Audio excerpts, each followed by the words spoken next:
Uminit ang bunbunan niya. Tumayo siya ng tuwid, di siya nag-abalang tignan ng lalaki. Ayaw niya sa lahat, pinupuna siya. Consulting my feelings was not your business. Stay here, I will prepare your room. Ani at iniwan ng lalaki. Sinalansan ni Shara sa mini closet ang damit na binili niya para kay Jeremy. Natigilan siya na maramdaman ang presensya ng lalaking pumasok. Maingay kasing saklay nito. Can I do that? Hindi pa naman ako disabled eh. Kailangan mong magpahinga. Aalis ako mamayang hapon kaya may iwan ka rito. Mag-iiwan na lang ako ng pagkain. Sabi niya at pinagpatuloy ang ginagawa. Where are you going? Tanong nito. Magtatrabaho ko sa bar ni Chacha. Cashier ako ron. Hanggang 10 p.m. ang duty ko. Okay. How old are you, Shara? Paggawan ay tanong nito. I'm 23. Matipid niyang sagot. You look 25 or higher. Hindi niya to masisisi kung mas mature siyang tingnan kaysa edad niya. Di na lang siya kumibo. Pagkatapos maayos ang kwarto, dumiretso na siya sa kusina para ayusin ang pinamili niyang grocery. Di naman lumabas ng kwarto si Jeremy. Nagdadalawang isip si Shara kung magkakapaalam pa ba siya kay Jeremy bago pumunta ng bar. Hindi kasi lumalabas ang kwartong lalaki. Iniisip niya baka nakatulog to. Nagdesisyon siyang mag-iwan na lang ng sulat sa mesa sa ibabaw ng hapagkainan para mabasa ni Jeremy. Pagdating niya sa bar, naabutan niya nagre-rehearse na ang kabanda niya. Naawa si Carl sa kanya kaya binigyan siya ng pagkakataon makapag-sideline kahit sa gabi lang ng Sabado. Si Carls ang tumatayong leader ng banda kaya ito ang nagdedesisyon. Hindi lang niya kakabisatuhin ang pyesa para pagkatapos ng duty ay sasama siya sa rehearsal. Pumasok sa accounting office si Shara. Pinalitan ng off-duty cashier na si Anya. Naroon din si Chacha at iba pang staff. Malakas ang bar dahil nag-open na rin ang restaurant na nagsaserve ng international and Asian cuisine. Namanan nito ang bar business sa kuya nitong namatay dahil sa malubhang sakit na emphysema. Nang makaupo siya sa harap na mesang computer, agad siyang nilapitan ni Chacha. Hinila ang silat sa umupo sa tabi niya. Kamusta ng lalaking na hit and run na kinaibangan mo? Pilyang tanong sa kanya ni Chacha. Aksidente lang ang nangyari, giit niya. Kaya nga, ang problema nagka-amnesia siya. Ano, komportable naman ba siya sa apartment mo? Kumibit balikat siya. Hindi ko alam. Masasanay din siya eh. Mukhang mayaman. Obvious naman eh. Ang pogi niya kaya't ang kinis ng kutis. Jackpot ka, best. Anong jackpot? Eh mukhang balak niya akong idemanda. Bakit naman? Hindi mo naman siya tinakasan. Tratuin mo lang siya na maayos para sakaling matagpuan siya ng kaanak niya, hindi ka mapasama sa kanila. May naisip ka bang pangalan na pansamantalang itatawag sa kanya? I called him Jeremy. Yun din ang temporary name na sinabi ko sa doktor. Medyo malapit sa name na Joseph ah. Komento ni Chacha. Wala lang ako maisip na po pwedeng itawag sa kanya. Curious pa rin ako. Namimiss mo si Joseph no? Kaya mahal mo pa rin ang letter J? Inalipin siya ng lungkot. You're right. He never fades in my mind. I still can't believe that he's gone. I missed him so much. Naramdaman niya ang mainit na kamay ni Chacha na humahagod sa likod niya. Di na siya babalik. Kailangan mo yung tanggapin para makapag-move on ka. I tried best, but I'm always fail. Kapag hindi ako nakainom ng alak kahit konti, naalala ko na si Joseph. At iniisip ko siya, bumabalik ang sakit. I admit, I curse my parents because I lost Joseph.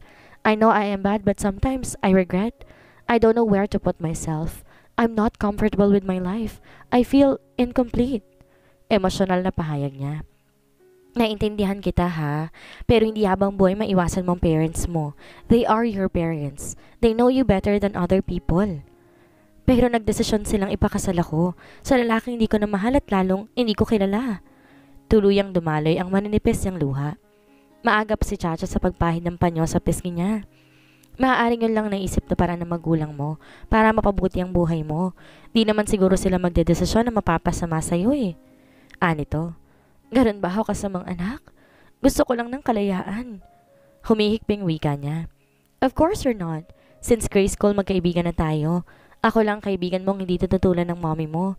Kilala kita kaya ako rin na makakapagsabi ko anong klase kang tao. You are not what you are now before, best. I know struggle and pain change you a lot. Pero alam kong nariyan pa rin sa pagkatao mo yung Sharang nakilala ko. A very caring and funny girl I'd ever known. Kahit papaano gumaan ang kalooban niya. Thanks, Bes. Sorry rin kung napapasubo ka minsan dahil sa akin. Hindi ko lang talaga matake yung desisyon ng parents ko. You cannot blame your parents. Hindi mo rin sila mapapangunahan dahil ganon kanila kontratuhin bilang anak. May kanya-kanyang way ang parents natin sa pagtrato sa atin. Nire-respeto ko yung way ng caring ng parents mo. They have the right to decide for their children as long as they know what's good. Siguro, lawakan mo lang yung pangunawa mo hanggat maaari at iwasan ang mga bagay na ayaw nilang gawin mo. Habang nagpapakita ka kasi ng pagre-rebelde, lalo ka nilang gigipitan at hihigpitan.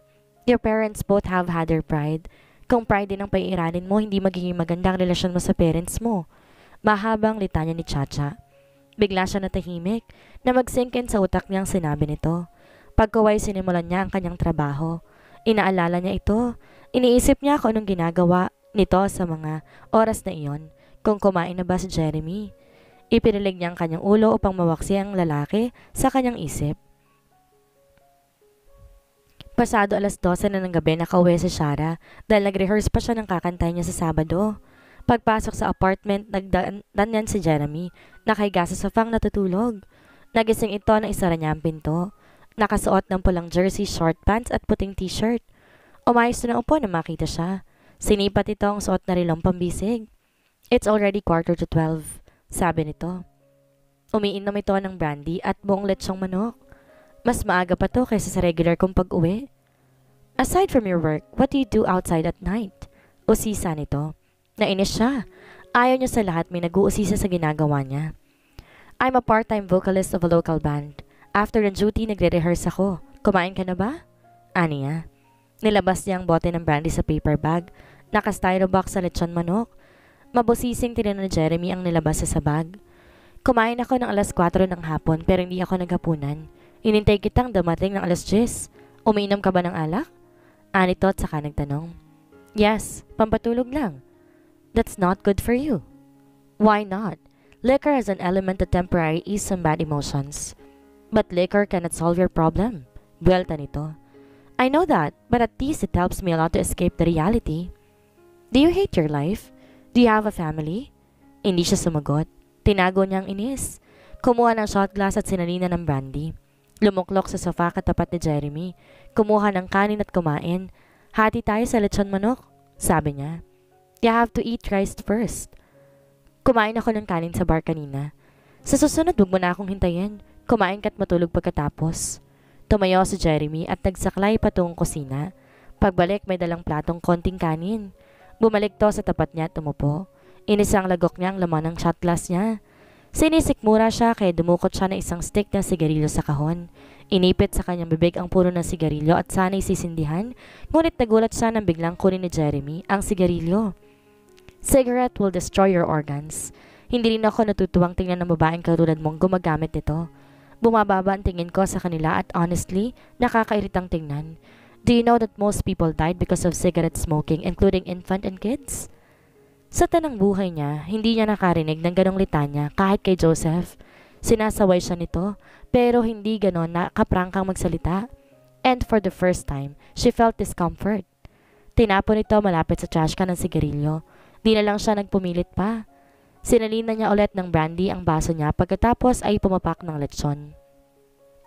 What are you waiting for? You should go to sleep.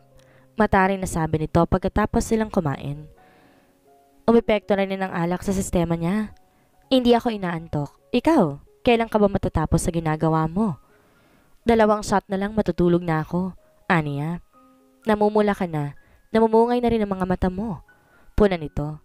Dahil sa epekto ng alak, hindi niya nakontrol ang inis niya. Di niya gustong pangingialam ng lalaki sa ginagawa niya. Please stop acting like you know me already. Wala kang karapatang punahin ang mga ginagawa ko dahil kung tutuusin, ni katiting wala kang alam sa buhay ko. You're still a stranger. Matulog ka na bago pa ako tuluyang mainis sa'yo. Sabi niya sa basag na tinig. I feel that. I know you hate me but I don't care. You put me in the situation so be nice to me and to be honest, I hate your guts at the first time I met you. Tulalang nakatitig si Shara. Nang iniwan siya ni Jeremy sa sofa, nilamon siya ng guilt at iritasyon sa kanyang sarili. Pinukaw ng mga salita ni Jeremy ang emosyon niya. Udyok na rin ng alak, di niya napigil ang kanyang damdamin. Kasabay ng pag-alala sa kanyang sitwasyon, bigla siya napahagulhol. Hindi pa tuloy ang isinasara ni Jeremy ang pinto ng kwarto. Narinig niya ang malakas na hagulhol ni Shara. Naramdaman niya ang bigat na dinadala ng puso nito. Wala siyang maalala kahit ano pero siguro human nature niyang nagdadala sa katawan niya.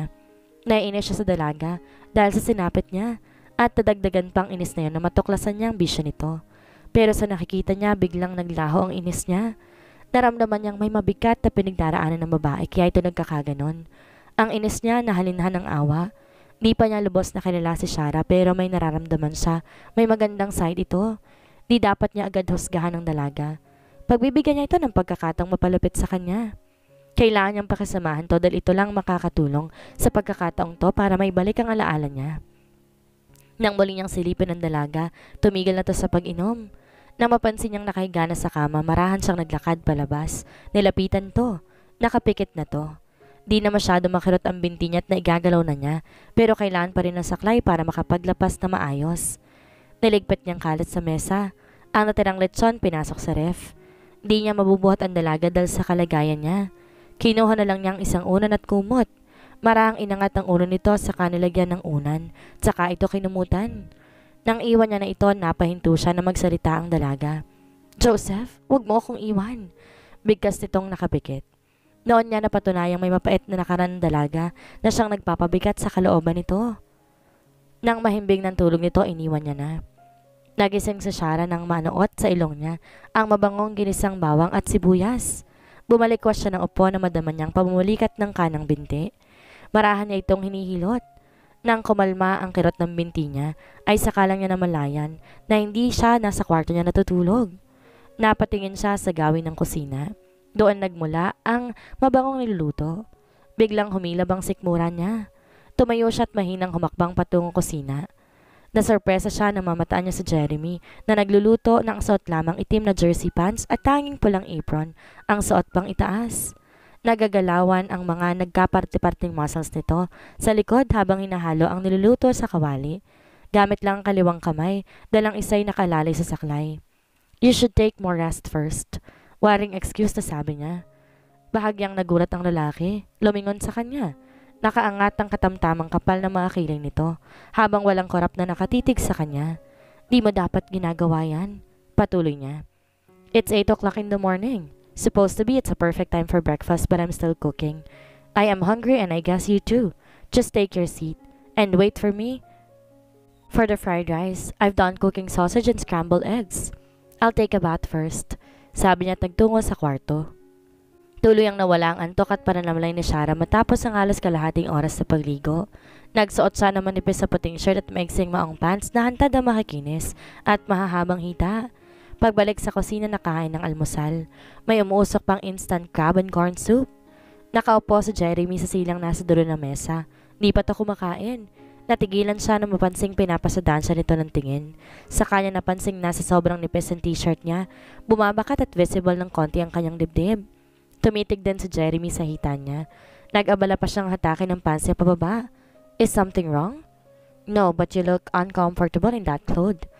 I can wait while you take it off. Walang gatol na wika nito. May kung anong bumara sa lamunan niya. She swallowed away the uncomfortable truth.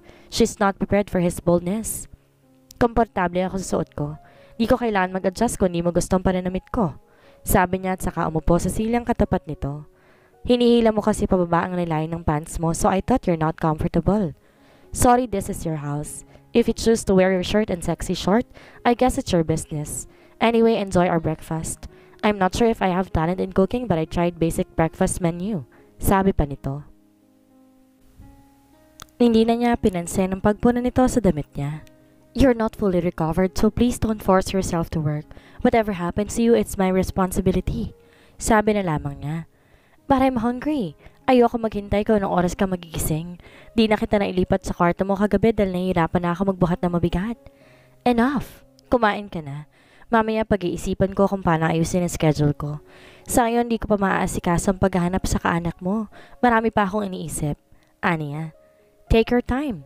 Kapag tuluyan akong gumaling, tutulong ako para madali akong mahanap ng kaanak ko. Hindi na siya kumibo. Tahimik siyang kumakain. Hindi na masama. Masarap ang fried rice na niluto ni Jeremy. Ang totoo, problemado siya dahil wala siya masyadong alam na lutuin.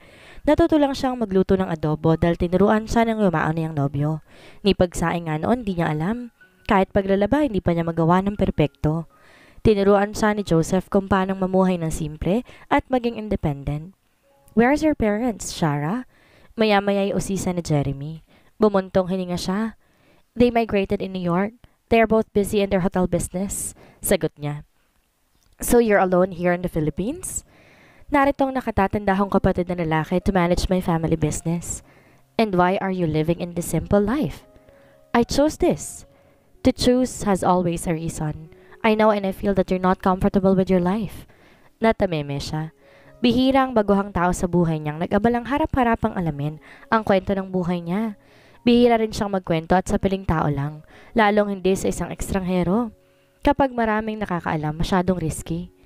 Boring dito sa bahay mo. Pwede ba akong sumama sa bar na pinagtatrabahuhan mo? Pagkuwan ay sabi ni Jeremy. Hindi siya makapagdesisyon. Hindi ako sigurado kung magiging komportable ka sa bar. Mukhang high profile kang tao at malamang hindi ka nagpupunta sa mga bar. Aniya. Paano mo naman nasabi yan? Nakangising tanong nito. Obvious naman kasi na mayaman ka at may mataas na pinag-aralan. Hindi ganong klase ang bar na pinagtatrabahuhan ko. Madalas din may mga nag-aamok doon at halo-halo ang klase ng taong pumapasok. But I think your company do not accept minors and do not allow cigarette smokers inside.